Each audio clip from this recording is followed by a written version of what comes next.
पटना में जल्द ही triple E की तरफ से तलबाओं को अच्छी तालीम मिलेगी। क्या है ट्रिपल ई और क्या मकसद है इसकी एस्टैब्लिशमेंट का, हमारे नामा निगार कुमार गौतम ने की सिद्धार्थ से खास बातचीत।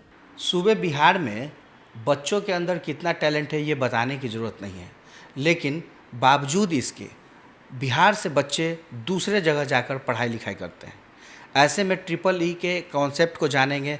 हमारे साथ हैं के सिद्धार्थ जी, जो चीफ मेंटर हैं। वो बताएंगे कि आखिर उनका क्या है सपना, आखिर उन्होंने ट्रिपल ई क्यों बनाया।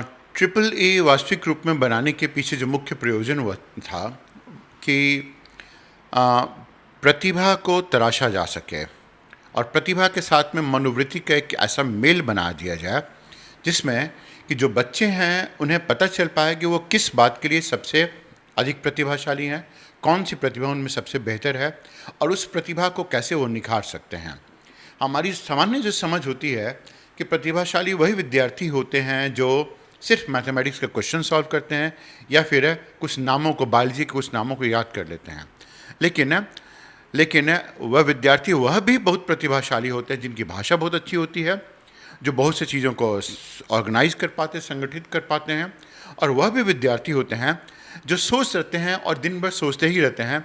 और वह भी होते हैं जो कलाकार भी होते हैं, प्रतिभा वह भी होती है। वैसी भी प्रतिभा को लेना, निखारना और उन्हें 5 ऐसे कैरियर देना जो कैरियर भारत के आने वाले भारत के लिए, 2020 के भारत के लिए सबसे प्रबुद्ध कैरियर होंगे। वह होगा विश्व स्तरीय एकेडमिक्स, अंतर्राष्ट्रीय बिजनेस लीडर, राष्ट्रीय स्तर के जर्नलिस्ट है, सिविल सर्विसेज, सिविल सर्वेंट है और इवन की कुछ बहुत ही अच्छे मेंबर ऑफ पार्लियामेंट भी यह कैरियर होगा उनके लिए। इतना बड़ा ड्रीम प्रोजेक्ट है आपका, तो पटना के बच्चों को किस तरह से आप शिक्षित करेंगे, किस तरह से बताएंगे? जो शिक्षा का यह पहलू है, यह किसी भी पाठ्यक्रम से बंधा हुआ नहीं है। विद्यार्थी जहाँ पढ़ रहे होंगे वहाँ पढ़ते रहेंगे और वास्तविक रूप में यह पूरी शिक्षा पद्धति उनके ग्रेजुएशन को, उनके पोस्ट ग्रेजुएशन को, उनके स्कूल की शिक्षा को और बेहतर ही करेगी। इसका जो करिकुलम, इसका जो पाठ्यक्रम है, उसके अंतर्गत में वह देश में घूम घूम कर भी पढ़ाई करेंगे, वह अपने माता पिता के साथ में बातचीत करके पढ़ाई करेंगे, वह टीवी का न्यूज़ देखकर भी अपनी पढ़ाई करेंगे, वह शहर में जाकर गरीब बच्चों से, निर्धन बच्चों के साथ में मिलकर भी पढ़ाई करेंगे। वह इस बात की भी पढ़ाई करेंगे कि लोग ऐसा क्यों सोचते हैं जिस रूप में वह सोचते हैं, उनकी प्रेक्षण क्षमता किस प्रकार की है। वह इस बात की पढ़ाई करेंगे कि नेट से कैसे कैसे मैटर को लिया जा सकता है, उसे लेने का सबब भी क्या होता है, उसका मर्म भी क्या होता है। वह उनकी पढ़ाई बिल्कुल पारंपरिक नहीं होगी, वो बिल्कुल अपारंपरिक पढ़ाई होगी, क्योंकि पारंपरिक पढ़ाई तो बिहार में होते ही रही है किसी कमो बेश रूप में, किसी न किसी रूप में होते रही है। हम लोग सिर्फ उन्हीं बातों पर ध्यान केंद्रित कर रहे हैं और उन बातों का संलयन कर रहे हैं जो पारंपरिक पढ़ाई से संबंधित हो। और जो अपारंपरिक बातें हैं उनमें है भाषा का विकास है, उनकी योग्यता का विकास, उनकी प्रतिभा का विकास, उनकी सोच का विकास, उनकी प्रेक्षण शक्ति का विकास है और उनकी एक सामाजिक पूंजी का विकास है जिसके सहारे वो लोगों से पढ़ने का काम कर सकें और अपने कार्य को लोगों में बांट सकें। यह इस पद्धति है। यह लेकिन इस पद्धति के तहत हम एक चीज़ जानना चाहेंगे कि आखिर आपने पटना का ही सिलेक्शन क्यों किया? चूँकि पूरे बिहार के अलावा पूरे देश की बात करें तो राजधानी दिल्ली है, बेंगलोर है, कर्नाटक है, लेकिन फिर भी आपने पटना का डिसीजन क्यों लिया?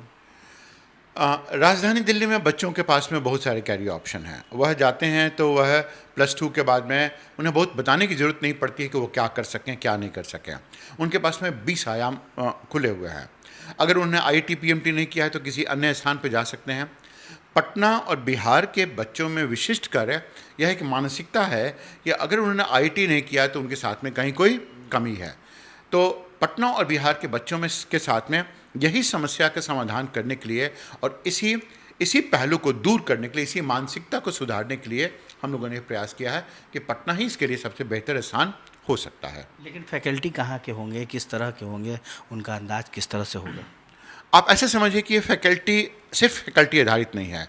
इसमें कुछ शिक्षक होंगे, कुछ ट्रेनर होंगे, कुछ कोच होंगे, कुछ गुरु होंगे, गुरु 1-2 होंगे, जिसे आप कहते हैं मुख्य ट्रेनर, मार्गदर्शक है, मुख्य मार्गदर्शक या चीफ मेंटर, वह होंगे। यह पूरी तरह से आधारित होगा ऐसी शिक्षा पद्धति पर जिसमें कि कोच का एक काम रहेगा, ट्रेनर का एक काम रहेगा, शिक्षण का वह कार्य रहेगा और ये सारे लोग कुछ अगर किसी स्थानीय स्तर पर कुछ हो सकता है ट्रेनर की आवश्यकता पड़े, लेकिन पूरे देश से जो सबसे प्रबुद्ध शिक्षक होंगे, जो सबसे महत्वपूर्ण शिक्षक होंगे, जिन्होंने शिक्षा में काम किया है, वह लोग ही आएंगे। उसमें दक्षिण भारत के कैट के बहुत अच्छे ट्रेनर होंगे, दिल्ली के सबसे अच्छे सिविल सर्विसेज के ट्रेनर होंगे, पश्चिम बंगाल के सबसे अच्छे जर्नलिज्म के ट्रेनर होंगे, और मैनेजमेंट इंस्टीट्यूट से, एसपी जैन मैनेजमेंट इंस्टीट्यूट से बिजनेस मैनेजमेंट के ट्रेनर होंगे। वो सभी लोग इस स्थान पर होंगे। और इसके अलावा समय समय पर विद्यार्थियों को IAS officer, international business leader, बहुत अच्छे जर्नलिस्ट, उनके साथ में भेंट वार्ता भी उनकी होती रहेगी, जिसके संसर्ग में वो इस बातों को समझ पाएंगे कि वास्तविक रूप में उन्हें किस स्तर पर पहुंचना है। तो यह पारंपरिक पढ़ाई का हिस्सा नहीं है। सर, एक आखिरी सवाल है, ये कि मार्केट में बहुत कोचिंग है, इंस्टीट्यूशन है, ऐसे में आप अपने आप को कैसे एस्टेब्लिश कर पाइएगा? सबसे पहली बात है कि हम लोग मार्केट में नहीं हैं। यह मार्केट नहीं है, कोई व्यावसायिक पहलू नहीं है कि इसके सिद्धांत में सिर्फ विद्यार्थियों को पैसा लेने की बात करना है। हम लोग इस स्थान पर शिक्षा की बात करने आए हैं, और शिक्षा का अंतिम सबब होता है वह है चरित्र निर्माण। तो जब चरित्र निर्माण के बारे में बात करते हैं तो ये मार्केट से अलग हो जाता है। आप अगर इस सवाल को आप ऐसे कहेंगे कि इस शैक्षणिक वातावरण में, तो शायद इस सवाल का देना हमें अपेक्षाकृत आसान होगा। यह मार्केट के ना अंश है, ना हम लोग बनना चाहते हैं। दूसरी बात है, यह कोचिंग संस्थान भी नहीं है जो सिर्फ विद्यार्थियों को लेगा और वही कार्य कराएगा जो विद्यार्थियों को खुश रखने का कार्य करे। आप भी इस बात को मानेंगे कि कोचिंग संस्थान में वही विद्यार्थी क्वालिफाई कर पाते हैं अंततः जिनमें कुछ प्रतिभा होती है और जिनकी प्रतिभा नायाब होती है, असाधारण होती है। हम लोग साधारण विद्यार्थियों को भी लेकर उनकी प्रतिभा को तराशने का कार्य कर रहे हैं। इसलिए यह कोचिंग नहीं है। यह कोचिंग इसका एक मात्र 5 या 10% हिस्सा हो सकता है, लेकिन यह कोचिंग से कहीं अधिक है, क्योंकि इसमें मार्गदर्शन है। इसमें पूरे बच्चों को भारत भ्रमण कराकर भी यह बताया जाएगा कि वो अपने लीडरशिप क्वालिटी का डेवलपमेंट कैसे कर सकें। विद्यार्थियों को अपने माँ बाप से सीखने का कार्य बताया जाएगा। विद्यार्थियों का अटैचमेंट होगा मंदिर से, मस्जिद से, गिरजाघर से, जिससे वो एथिक्स और इंटीग्रिटी का विकास कर सकें और सभी धर्मों के सहिष्णुता के पहलू को भी समझ सकें। विद्यार्थियों का अटैचमेंट होगा पॉलिटिशियन के साथ में, जिससे उनके जीवन शैली के बारे में समझ सके, और वह ब्यूरोक्रेसी भी उन्हें ट्रेन करेगी। तो यह मार्केट में ये सब बातें नहीं होती हैं, और नहीं तो ये कोचिंग में ये सब बातें होती हैं। ये कोचिंग से कहीं कहीं कहीं कहीं ऊपर की चीज़ है। बिल्कुल। तो ऐसी उम्मीद है कि ये बाज़ार में जिस तरीके की शिक्षा दी जाती है, जिस तरह से हॉबी है कोचिंग इंस्टीट्यूट, सूबे बिहार के कई गांव के सुदूर इलाके से बच्चे आते हैं, पढ़ते हैं, उनका पैसा भी खर्च होता है, लेकिन शायद चरित्र निर्माण नहीं हो पाता है।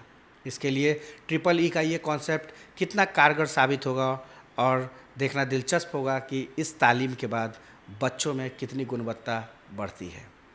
कैमरा पर्सन आनंद के साथ कुमार गौतम, ATN